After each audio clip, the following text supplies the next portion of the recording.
But in any case, people like bizarre things, flying saucer people, the Da Vinci Code people. They like books like The Apocalypse usually. In any case, all these were separate scrolls. So the prophets, the big ones were on separate scrolls, and the smaller prophets, the minor prophets, 12 minor prophets, were on a single scroll. So all these are in the caves at Qumran. So the rabbis, when they collected all these things, they didn't put in the Bible books that are in the Christian Bible, like Maccabees. I told you all these things at one point, but I'll tell it again to you. Therefore, Catholics have the book that tells you what Hanukkah is, but they don't celebrate Hanukkah. It's in their Bible, but they don't read their Bible. They basically, to some degree, not all of them, some of them are careful, but most just do the catechism, and that's about it. They don't really read the Bible in its entirety, though they claim it. So there sits the Maccabee books telling you to celebrate Hanukkah, and there's not a Catholic I know, except one who just wants to enjoy the modern world, that celebrates Hanukkah. You know, but the Jews don't have the Maccabee books in their Bible, and you know, they don't have a guide how to celebrate Hanukkah, and yet Jews celebrate Hanukkah quite extensively. So these are kind of odd things happening. Maccabee books were not found among the Dead Sea Scrolls. Esther was not found among the Dead Sea Scrolls. One of the problems with the rabbis, I said they blamed they said that literature like the scroll literature, they didn't say it, but now we know that's what they were talking about, caused the uprising against Rome.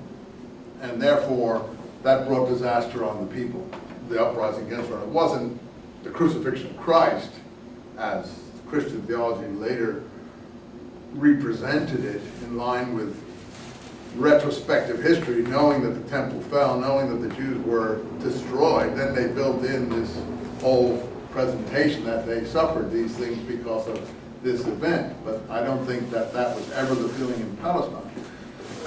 Not among people who live there. What the feeling of people who lived there was the apocalyptic literature that produced Christianity. That's true, and also produced revolutionary movements like, I mean, the Zealots and the Sicarii, as Josephus calls them, the cutthroats, or whatever he wants to call them. I don't think they call themselves that. Did, you know, produce the war against Rome, which was a disastrous war. And in fact, produced two. There was a second Jewish uprising. First was 66 to 70. Masada was in 73, where everyone committed suicide. That were the holdouts from this movement there. We found scroll material there.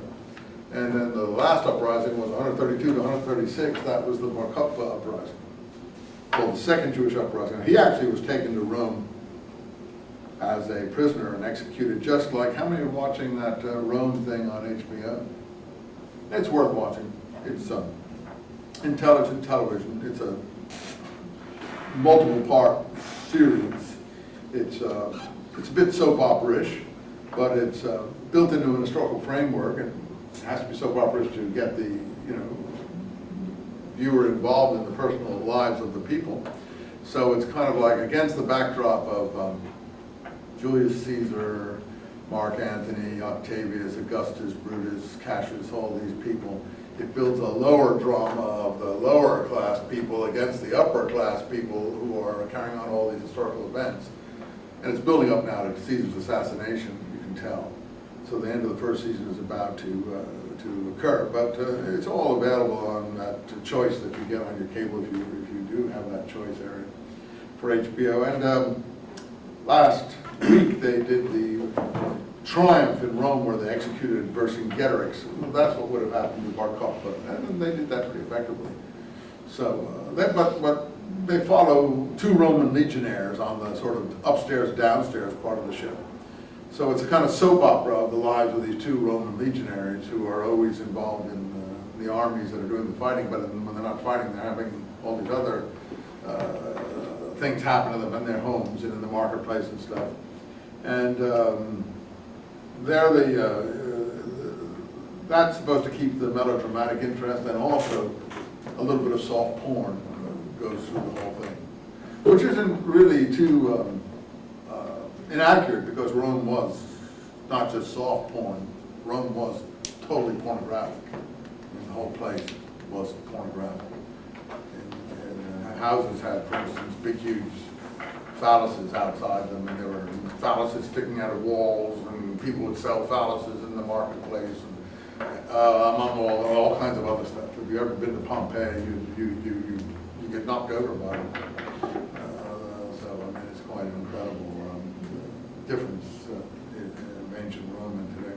And that's what the problem was in Palestine. It's like taking American civilization and sticking it down in Saudi Arabia or Baghdad. It doesn't go down well, and Roman civilization didn't go down well in the Middle East and created all this reaction which produced the wars. The Roman society was very corrupt and very brutal, and it survived because it was so corrupt and brutal and didn't have any qualms or scruples about doing certain kinds of things. And societies like the Dead Sea Scrolls are full of pseudo-moral scruples, and think that the angels are going to help them and God is going to interfere on their side and so on and so forth. So anyway, all that's interesting. So if you have a chance, you should watch. If you like history, you should watch that Rome. I think it's pretty good. And it's the history part of it is pretty accurate portrayal of the different individuals. Mark Antony, Caesar, Pompey, all it may be a little bit creative, but still it follows the line of what more or less occurred. Okay, your question now got me on that diversion. Having said that, let us go back to see where we are in our prophets. I told you last time, Amos is the first written prophet. And we compared the different kings under whom Amos, Hosea, Micah, and Isaiah were written. And they're more or less the same. And we're talking about a time around 730 BC or so on and so forth. Now, in terms of what's happening in Palestine at this time, okay, to review it again, we had the conquest, which would be around 1200 to 1050 or so. Whether that's an accurate picture of the conquest, that would be for you to decide. Whether they all left or not, whether they melded with local groups that were already living there, that's for you to decide. Nobody has the answers to those. Whether everyone went to Egypt, whether a motley horde of ex-slaves, nobody agrees on. But that's the picture that they present of themselves, and that's what we have to go on.